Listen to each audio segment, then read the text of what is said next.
O paradoxo do avô. Imagine que uma pessoa, a quem chamaremos de João, viaja para o passado e mata o próprio avô antes que este conheça a avó de João. Como resultado, um dos pais de João, e consequentemente João, nunca teria nascido. No entanto, se João nunca nasceu, ele não poderia ter viajado de volta no tempo para matar seu avô. Além das implicações científicas, o paradoxo do avô também é discutido em filosofia, especialmente em tópicos relacionados à natureza do tempo, destino e livre-arbítrio. Se a viagem no tempo fosse possível, ela poderia sugerir que certos eventos estão predestinados a acontecer de uma certa maneira para manter a consistência temporal. Aquiles e a tartaruga. Considere uma corrida entre Aquiles, o herói grego, e uma tartaruga. Aquiles é muito mais rápido que a tartaruga e, portanto, dá a ela uma vantagem inicial. Sempre que Aquiles alcança o local onde a tartaruga estava, a tartaruga já avançou um pouco mais. Isso significa que Aquiles precisa correr até onde a tartaruga estava anteriormente e assim por diante, em uma série infinita de etapas. Segundo o paradoxo, mesmo que Aquiles corra infinitamente rápido, ele nunca alcançará a tartaruga. Claro, na vida real, Aquiles alcançaria a tartaruga em algum momento, mas o paradoxo ilustra uma questão fundamental sobre a natureza do movimento contínuo e a divisibilidade do espaço e do tempo em infinitas partes.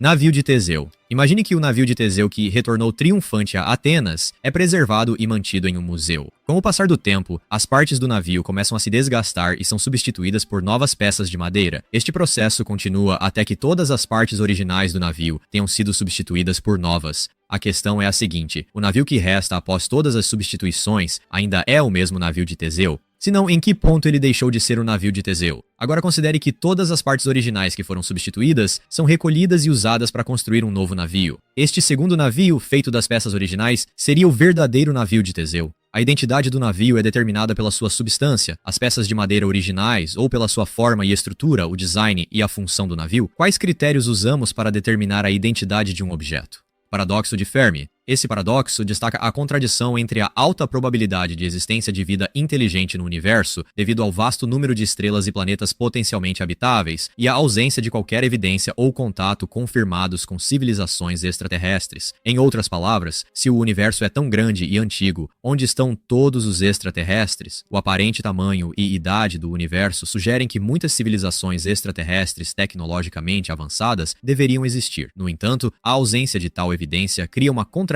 aparente, levando-nos a questionar por que ainda não detectamos sinais ou contatos com outras formas de vida inteligente. O paradoxo de Simpson é um fenômeno estatístico que pode ocorrer quando se analisam dados agregados de diferentes grupos. Ele envolve uma inversão de uma tendência observada em subgrupos quando esses subgrupos são combinados, resultando em uma conclusão aparentemente oposta. Paradoxo da barbearia. Em uma pequena vila, existe um barbeiro que se propõe a fazer o seguinte: ele barbeia todas as pessoas, e somente aquelas pessoas que não se barbeiam a si mesmas. Surge então a pergunta: o barbeiro barbeia a si mesmo? Ao tentar responder a essa pergunta, enfrentamos uma contradição. 1. Se o barbeiro se barbeia. Se o barbeiro se barbeia, de acordo com a definição, ele não deve se barbear, pois ele só barbeia aqueles que não se barbeiam. 2. Se o barbeiro não se barbeia. Se o barbeiro não se barbeia, então ele deve se barbear, porque ele barbeia todos aqueles que não se barbeiam. Essa situação cria um ciclo de contradição, que não pode ser resolvido dentro do sistema dado. O paradoxo da barbearia é uma versão mais acessível do paradoxo de Russell, que é mais formal e abstrato. Você já deixou o seu like? É de graça, pessoal.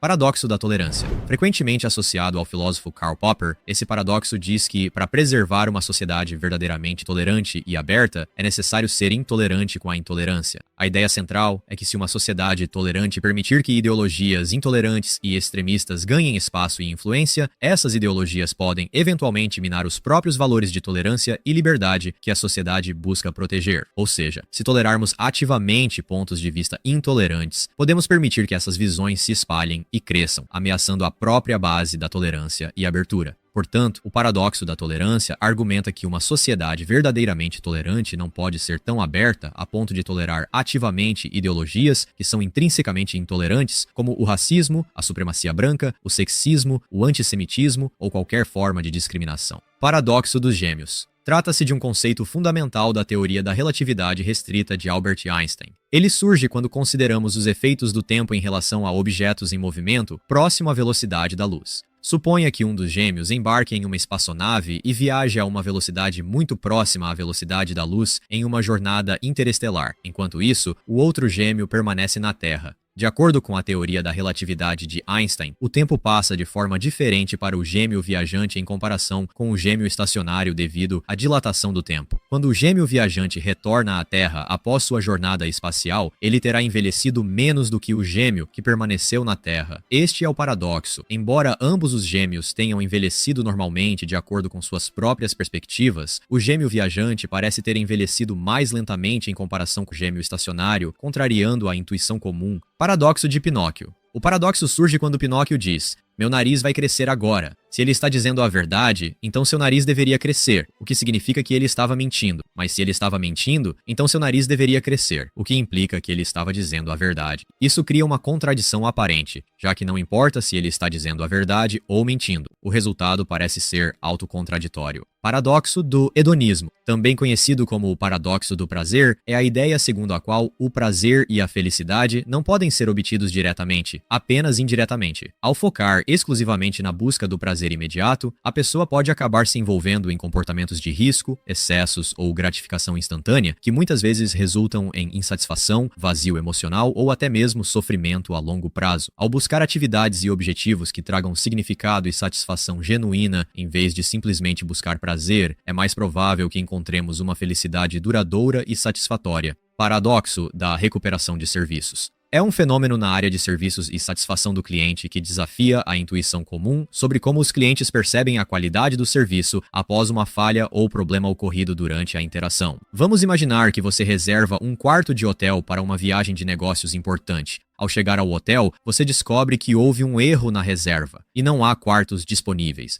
Você fica frustrado e chateado, pois precisa urgentemente de um lugar para ficar. No entanto, a equipe do hotel reconhece o erro e age rapidamente para resolver o problema. Eles pedem desculpas sinceramente, oferecem acomodações alternativas em um hotel próximo da mesma categoria, cobrem todas as despesas adicionais e ainda fornecem um upgrade gratuito para um quarto de categoria superior no hotel alternativo. Como resultado, superam suas expectativas originais. Paradoxo de Bootstrap. Um viajante do tempo vai ao passado e entrega um livro sobre física a um cientista famoso como Albert Einstein, antes que ele tenha feito suas descobertas nesse campo. Esse cientista então estuda o livro, aprende com ele e eventualmente publica as teorias que estão no livro. No futuro, o viajante do tempo encontra o livro já publicado e decide levá-lo de volta ao passado, criando um ciclo onde o livro é seu próprio criador. Essa situação cria uma contradição temporal, pois o livro não tem uma origem clara. Ele parece se originar do nada. Não há um ponto inicial definido para a existência do livro, já que ele sempre existiu em um loop temporal autossustentável. O paradoxo de Bootstrap desafia nossa compreensão linear do tempo e levanta questões sobre causalidade, livre-arbítrio e a natureza do universo. Ele também é explorado em muitas obras de ficção científica, onde viagens no tempo e loops temporais são temas comuns. Paradoxo de Olbers. Se o universo é infinito e contém uma quantidade infinita de estrelas, então, em qualquer direção que se olhe no céu noturno, eventualmente a linha de visão de um observador encontraria uma estrela. Dessa forma, o céu noturno deveria ser totalmente iluminado por estrelas, tornando-o brilhante em vez de escuro. Existem várias explicações propostas para resolver esse paradoxo. Expansão do universo. O universo está em constante expansão, o que significa que a luz de estrelas distantes pode não ter tido tempo suficiente para alcançar a Terra desde o início do universo. Absorção de luz. A poeira e gás interestelar podem absorver a luz das estrelas antes que ela alcance a Terra, diminuindo a quantidade de luz visível no céu noturno. Estrutura do universo. O universo pode não ser infinito e homogêneo, e sim finito e com regiões vazias entre galáxias e aglomerados de galáxias. Paradoxo de Evans. À medida que a eficiência no uso de um recurso aumenta, a demanda total por esse recurso pode realmente aumentar, em vez de diminuir como se poderia esperar intuitivamente. Isso ocorre porque o aumento da eficiência muitas vezes leva a uma redução no custo de uso do recurso, tornando-o mais acessível e incentivando um maior consumo. Um exemplo clássico desse paradoxo é o uso de carros mais eficientes em termos de combustível. Enquanto carros mais eficientes consomem menos combustível por quilômetro, eles também tornam o custo de rodar um carro menor, incentivando assim mais pessoas a dirigir e potencialmente aumentando o consumo total de combustível. Esse paradoxo destaca a complexidade das interações econômicas e ambientais e sugere que, para alcançar uma redução significativa no uso de recursos, simplesmente aumentar a eficiência pode não ser suficiente. Paradoxo do crocodilo. Um crocodilo rouba uma criança. Quando a mãe reclama, o crocodilo faz a seguinte proposta: devolverei a criança se você adivinhar se eu a devolverei ou não. A mãe responde: Você não vai devolver a minha criança. O que deve fazer o crocodilo? Se ele devolve a criança, entra em contradição, pois a mãe errou. Mas, se o crocodilo não a devolve, acontece o mesmo, pois a mãe respondeu corretamente. Esses foram os principais paradoxos explicados em 10 minutos. Até a próxima!